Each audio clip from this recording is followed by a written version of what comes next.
1,450 almost, which isn't too bad, honestly. That's almost 1,500 CC, which is very nice. A little bit of extra CC. As far as ungeared goes, it goes a long way. So I don't really do videos in ungeared anymore, because normally during the week I just try to do my daily matches and see how it goes, and then towards the end of the week I just push really hard to try to get back into Champion 1, so that way I get the most diamonds out of the week. But I just kind of wanted to show I don't know, I mean, obviously this is the pretty normal team, I guess, as far as teams go at the moment with Trader Melly, but yeah, I just wanted to kind of show, I guess, how it works with Escanor a little bit, because I built this Holy Relic, I guess. I did already try to record this once last night, and for some reason I just kept getting a whole lot of like off meta teams, which was a bit odd. I am at Champion 3 at the moment as well, because I lost the last match that I played, so I'm assuming this one's probably going to be a bot, and then we'll move into an actual match. So yeah, let's go ahead and get this over with. I can't tell if this is, yeah, okay, this is actually a player, which is interesting. Bam, decent damage. 52k honestly is not bad at all. We'll be able to kill him next turn with our Pierce card. I'm actually kind of surprised. Normally when I end up getting D-ranked down into Champion 3, it's pretty much always a bot. Oh, I think he has a Tarmiel link on him, actually. But it is a little bit earlier in the day. It's right at 11 p.m. for me, so it's not super late where I normally record, so I'm assuming we'll probably go up against a lot of like actual players. I am really interested to see what we should do here, because this will be double counter. Honestly, I'm just gonna push for Melly's ultimate, because why wouldn't I? He can remove ultimate as well. I forget that Terry's kit has ultimate removal, but it's fine. We'll get rid of the double counter on him. It'll always give us the pressure of being one card away from ultimate as well, which is kind of nice. Alright, he's going for damage on Melly, which is smart. One more card. He disables me. Okay, not the worst thing in the world. We're in quite the predicament here. Well, the Amplify's not going to do anything, so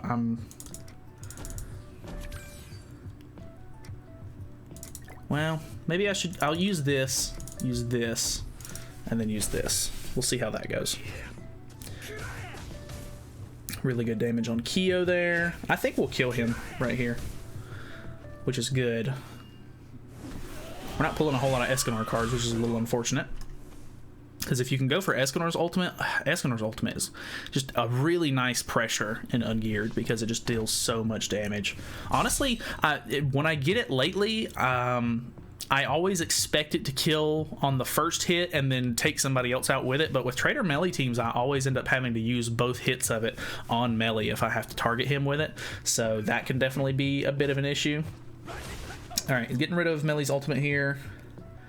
Maybe he gets rid of Keo's as well. He does. Okay, so that's fine. Then he disables Melly again. Don't know if we're really going to be able to do enough damage here, though, this time. Damn.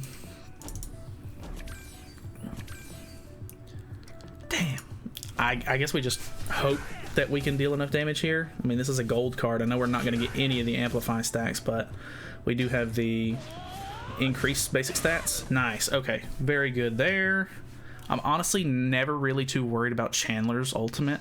It just really doesn't do too much. Then again, I have that because, like, I always never think that it's going to do too much, because mine was 1-6 for so long. I finally have him 6-6 now, but I don't run Assault Melee or anything like that anymore.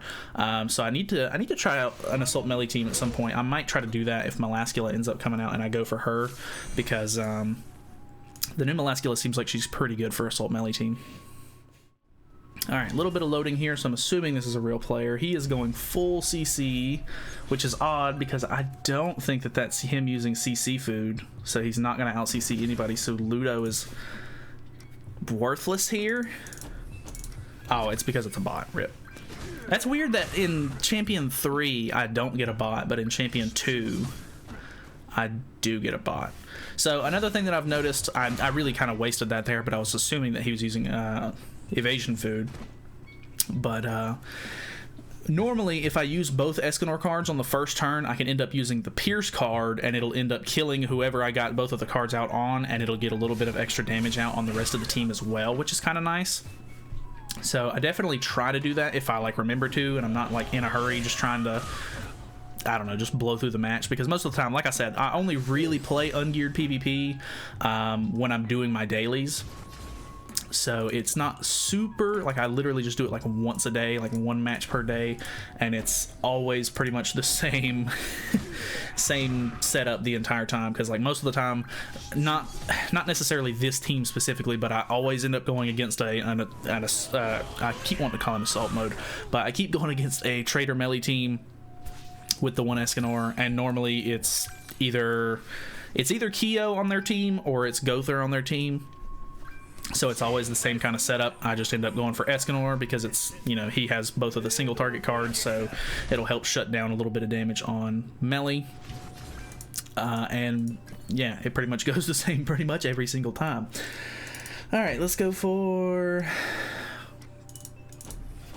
rid of Bond, because honestly, Ludo's not too much of a threat. He really just doesn't do all that much. Damn, I really wish I would have used the level 2 now, so that way I would have killed him and then got some more damage out on Ludo, but it is what it is. Let's see. Not really anything else he can do, so, I mean, I know that this one was a bot, but wow, still didn't kill him either. So let's hop into the next one. I'll see you in just a second. Alright, what do we got?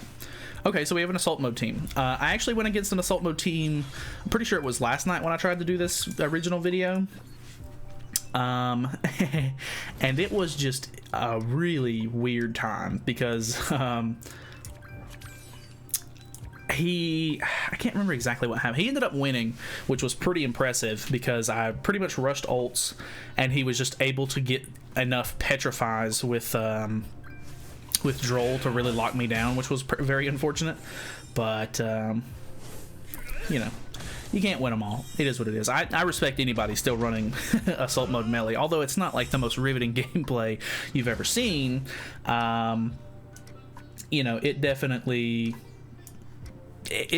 can win, like no doubt in my mind on that. So let's use this card, I guess, and then we'll maybe start going for Escanor's ult. Obviously, everybody knows the drill at this point. You don't want to, you know, attack assault mode too much, or else he just gains a whole bunch of stacks. He is running the Sigurd comp, so he can get a couple of buffs on, which is really important. The Rupture is actually so good with like Droll, like coordinating with Droll and getting a buff stack on everybody, so that way you can actually do good Rupture damage is super important, I feel like. But unfortunately, just without attacking him, he just can't get enough damage off. So this will actually remove all of his buffs and stances as well, and then we're just gonna go in on assault mode. We've got 3 stacks of resistance from Droll. Yeah, I figured that was pretty much going to be it. So yeah, that one was pretty easy peasy.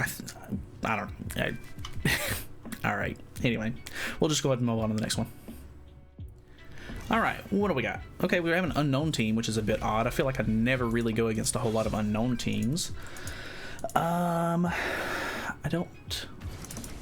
Okay, so this is a bot as well. I don't know why I'm getting so many bots at the moment. I guess people just really don't play ungeared a whole lot. Like, I guess I would think that in Champion 2, ungeared would be a little bit more popular, you know, so that way people can push for gems and stuff like that. But maybe people just don't really try that until like the end of the week, whenever it gets closer to time for them to actually, you know, get their gems. So a little odd there, I guess, but is what it is. I was going to use both of those into a combination and then use the level 2 card, but it doesn't look like I'm going to be able to do that. So let's go for, I really need to get rid of, I don't necessarily know that that's going to kill. I don't think I'm really too worried about Gother at the moment. We'll try to get a little bit more damage out on Gother, but I mean, Amelia is obviously the biggest threat. Very nice. Into Gother. super close. Super close. Okay, that's fine. No big deal there. Obviously, he's got the Holy Relic here for Merlin, and that's a little bit unsettling, but I mean, he's not using it at all. I mean, obviously, this is a bot, but I don't know. Like I said, kind of odd that we're getting a whole bunch of bots. I have to say, though, one thing that I wanted to talk about was Kyo in general. Like, Kyo has been so strong in the meta over the last couple of, like, months, really, that it's kind of insane how much he's been used, and I regret it so much not going for his costumes when I had the chance, because, like, obviously with the new Melascula coming out, I don't think that she's going to be like super popular, but she completely shuts down Kyo, like, in general. Like, I know that a lot of people were like, oh, Scotty is going to be the counter to Kyo, and I thought so too, which is one of the biggest reasons why I pulled for her. But honestly, she just really doesn't do as much to Kyo as I was hoping she would do, and it's just kind of unfortunate because the Melascula completely shuts down Kyo. Like, if you don't know, the new Valentine's Melascula that's going to be coming out on Global next week, she legitimately makes all of your team immune to Ignite stacks, so they can't even be applied, which is really strong. So that should be very interesting to see how the meta sort of shifts a little bit more. All right, we got our last match here. This is the team that I go up against a lot. See, so he had 194 KCC. I feel like where I'm at 197 is really high. Like, I don't really go against a whole lot of people that are higher than that. I did end up going against a guy last night that had 200 KCC. I think it was on the Assault Mode Melee team, if I'm not mistaken. Damn, I should have used the... Like I said, I always end up getting in a hurry and I use the same cards, but I should have used the Pierce card there. But yeah, I'm pretty sure it was the Assault Mode Melee team that I went up against last night that had, I think he had 202 KCC. And I'm almost positive that I would have been able to hit over 200 KCC with this team if I had invested into Kyo, which is a little disappointing because, you know, obviously with the new Melascula coming out, there's more potential for him to be countered. But I guess we'll just have to see how many people are actually going to summon for her, and, you know, how much it actually sort of changes everything, because it's a pretty big bait banner as far as I'm concerned, because it's just going to be a bunch of, like, seasonal units like Halloween Matrona and stuff like that, which a lot of people really want. But I'm almost positive that the next banner that they're going to do is a a festival banner, because the global anniversary is coming up very soon. So I don't know, kind of a weird little off-topic sort of video, I guess, but I did make the Holy Relic for him. It's not really all that great. I don't really know if I would recommend it if you just have the extra material sitting around and you use the one Escanor a lot, especially in PvP, because that's the only, you know, game mode that it matters in.